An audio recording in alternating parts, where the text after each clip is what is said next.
Sons of God, it's time to get together again. Look, we have a great path of learning about Islam to educate ourselves, so we are better equipped to witness to the love of Christ and his righteousness. Let's walk it with humility, with open hearts, and with the word in our hands. God bless. Sons of God, out. The veil of the temple was rent and twined from the top to the bottom. And when the centurion which stood over against him saw that he so cried out and gave up the ghost, he said, truly, this man was the Son of God. Therefore, there were also Stop. That's good. So we see that in the Quran it states that he never died.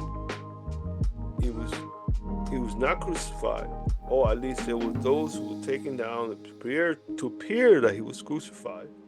That's one thing. That's denial that they make. Okay? We know that in the scripture it says that he truly died on the cross. And the witness is what? Rome was a witness to it. The centurion was a witness. The enemies were a witness to it. Those who stood against him, the Pharisees and the Sadducees, stood against it. Right? Mm-hmm. And we know historically that one of the things that the atheists would never try to challenge is the death of Christ. They would never challenge it. Okay, so let's move on, because I got a couple of things that I did here. I did this disprove with the scriptures, but I also disproved the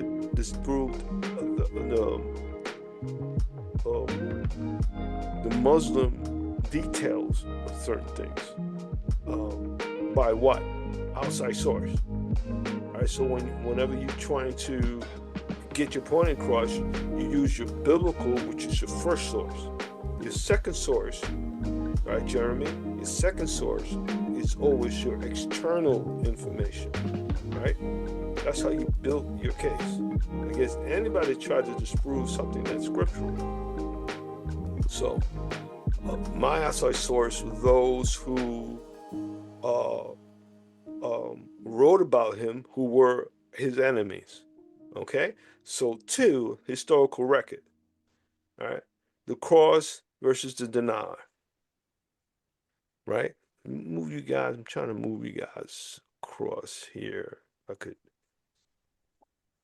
see if I could move you guys a little far off.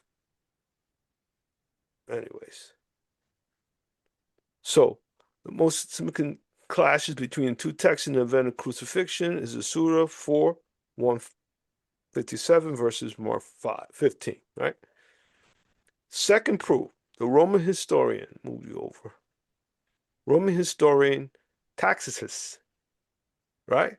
116 AD, not too far from the death of Christ. So he was a contemporary.